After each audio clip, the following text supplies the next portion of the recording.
Chapitre 5 Bienheureux les affligés. Bienheureux ceux qui pleurent, parce qu'ils seront consolés. Bienheureux ceux qui sont affamés et altérés de justice, parce qu'ils seront rassasiés. Bienheureux ceux qui souffrent persécution pour la justice, parce que le royaume des cieux est à eux. Matthieu chapitre 5 versets 5, 6 et 10. Justice des afflictions. Une affliction est une épreuve qui cause une profonde douleur. Sur cette planète, nous sommes nombreux à subir des afflictions. Or Jésus promet à ceux qui souffrent sur la terre notamment, à ceux qui souffrent en vue du bien, qu'ils seront consolés. Mais où peuvent-ils bien être consolés? L'évangéliste Matthieu l'écrit juste après, dans le royaume des cieux, c'est-à-dire dans le monde spirituel qui est la véritable patrie de l'esprit. Mais pourquoi souffrir? Pourquoi certains vivent-ils dans le confort et même le luxe, tandis que d'autres naissent dans la misère? Pourquoi les uns sont-ils en bonne santé, tandis que les autres sont malades ou handicapés? La foi en l'immortalité de l'âme peut consoler et faire prendre patience, mais elle n'explique pas ces injustices apparentes. Pourtant, si l'on admet Dieu, on ne peut le concevoir sans l'infini des perfections. Dieu doit être l'amour et la justice infinie. Si donc Dieu est infiniment bon et juste, les afflictions des êtres humains sur terre ont une raison qui est nécessairement bonne et juste. Le spiritisme, grâce aux multiples communications des esprits, nous donne la clé pour comprendre la justice divine. Cause actuelle des afflictions. Les afflictions ont deux causes différentes. Les unes ont leur cause dans la vie présente, les autres dans les vies antérieures. Voyons pour commencer les souffrances qui ont leur cause dans la vie présente. Nos souffrances proviennent de notre caractère et de notre conduite. Prenons quelques exemples. Nous pouvons être ruinés car nous avons dilapidé notre argent. Nous pouvons être malades car nous avons mangé de manière déséquilibrée ou parce que nous fumons ou nous nous droguons. Nos amis ont pu s'éloigner de nous car nous avons été durs envers eux. Notre petit ami a pu nous quitter car nous l'avons trahi ou trompé, etc. Nous voyons par ces exemples que nous sommes la cause de notre malheur et que si nous étions meilleurs, plus prévoyants, plus bienveillants, plus tempérants, nous éloignerions de nous de nombreuses afflictions. C'est la raison pour laquelle il est très important de se connaître soi-même, de connaître ses défauts, afin de les remplacer par les qualités opposées. Nous pouvons travailler à notre amélioration morale grâce à l'examen de conscience qui consiste à analyser chaque jour ce que l'on a fait, dit ou pensé. Dieu veut le progrès de ses créatures.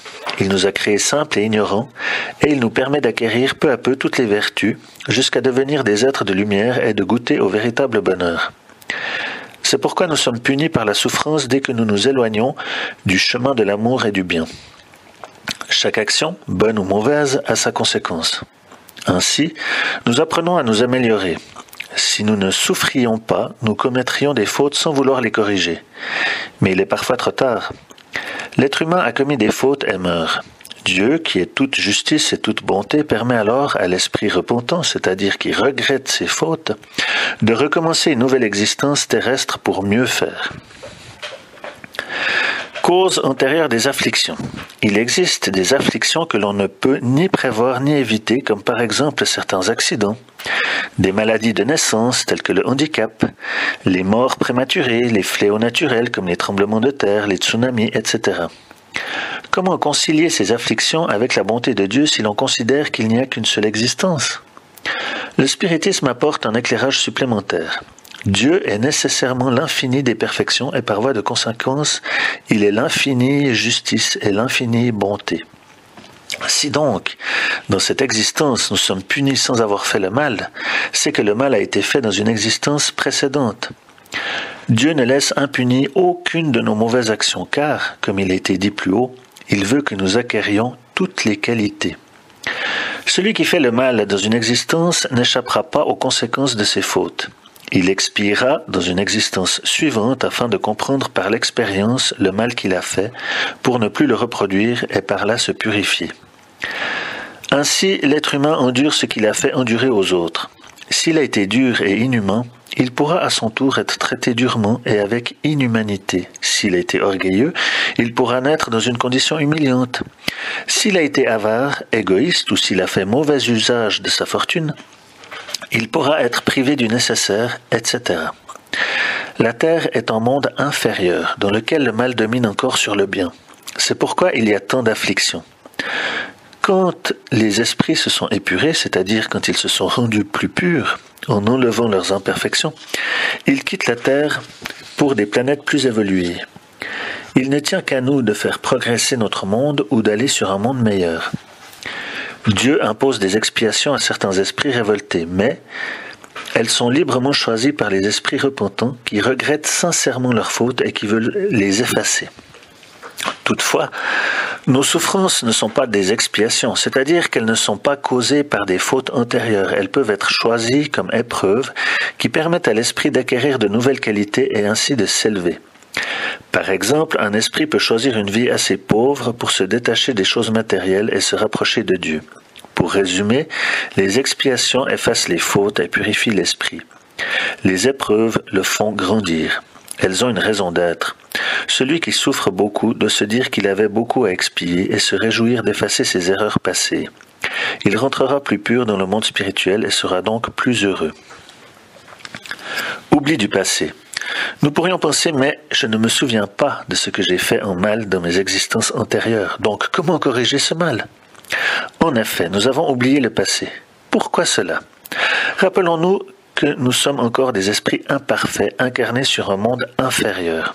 Nous avons dû commettre de nombreuses erreurs dans nos vies passées. Si nous nous rappelions ces erreurs, nous pourrions ressentir une grande honte. Nous pourrions aussi avoir du mal à pardonner les fautes commises par nous-mêmes ou par autrui. Nous retrouvons ceux qui nous ont fait souffrir et ceux à qui l'on a fait du mal afin de pardonner. Ce souvenir du passé rendrait beaucoup plus difficile le pardon. Dieu a posé le voile de l'oubli par amour, pour nous aider à avancer. Il a placé à nos côtés un esprit protecteur, le guide spirituel ou ange gardien, qui nous dirige vers le bien par la voie de la conscience. Nos tendances actuelles nous informent sur ce que nous avons pu être dans nos vies passées. Il nous reste à corriger nos mauvaises tendances. C'est là sur quoi nous devons concentrer toute notre attention. Plus tard, en retournant dans le monde spirituel, nous pourrons nous ressouvenir de nos vies passées qui sont gravées dans la mémoire du corps spirituel, le Père-Esprit. Motif de résignation. Lorsque Jésus dit « Bienheureux les affligés car ils seront consolés », il veut dire que ceux qui souffrent sur terre doivent espérer, car ils seront récompensés dans le monde spirituel qui est le monde véritable. Ils auront effacé leurs fautes. Cependant, il ne faut pas commettre de nouvelles fautes. Il faut aussi éviter de se décourager et de se révolter contre les épreuves en accusant Dieu d'injustice. Les épreuves endurées avec résignation, avec soumission à Dieu et sans découragement sont plus profitables pour l'esprit. La façon dont on envisage la vie terrestre rend les épreuves plus ou moins difficiles à supporter. Le spirit, qui sait que la vie de l'esprit est immortelle et qu'une existence terrestre est finalement très courte, accepte mieux les épreuves, d'autant qu'il sait que le but de l'existence est de s'améliorer moralement et de développer l'amour. Pour celui qui ne croit pas en l'immortalité de l'âme, les épreuves sont très difficiles à supporter car il pense qu'il n'y a qu'une seule existence et qu'il faut en profiter au maximum. Le suicide et la folie. Ainsi, la foi en l'avenir donne à l'être humain de la force et de la sérénité. Elle le protège de la folie et du suicide.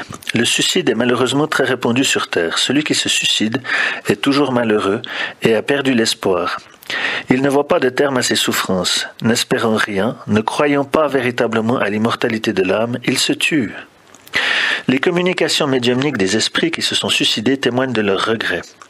Ils voulaient quitter une situation douloureuse sur Terre et en retrouver une situation pire encore.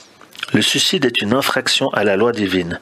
Les suicidés souffrent un certain temps dans le monde spirituel. Le spiritisme, par la foi qu'il donne, détourne du suicide. Il donne le courage moral, la force qui permet de supporter les épreuves. Et voici maintenant la communication d'un esprit. Les épreuves volontaires. Quelques-uns pensent que du moment qu'on est sur la terre pour expier, il faut que les épreuves aient leur cours. Il en est même qui vont jusqu'à croire que non seulement il ne faut rien faire pour les atténuer, mais qu'il faut au contraire contribuer à les rendre plus profitables en les rendant plus vives. C'est une grande erreur, oui. Vos épreuves doivent suivre le cours que Dieu leur a tracé, mais connaissez-vous ce cours ?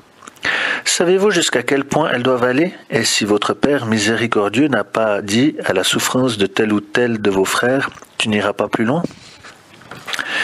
Savez-vous si sa providence ne vous a pas choisi, non comme un instrument de supplice pour aggraver les souffrances du coupable, mais comme le baume de consolation qui doit cicatriser les plaies que sa justice avait ouvertes? Ne dites donc pas quand vous voyez un de vos frères frappé, c'est la justice de Dieu, il faut qu'elle ait son cours. Mais dites-vous au contraire, voyons quel moyen notre Père miséricordieux a mis en mon pouvoir pour adoucir la souffrance de mon frère.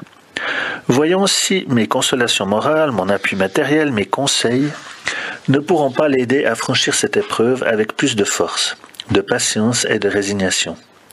Voyons même si Dieu n'a pas mis en mes mains le moyen de faire cesser cette souffrance.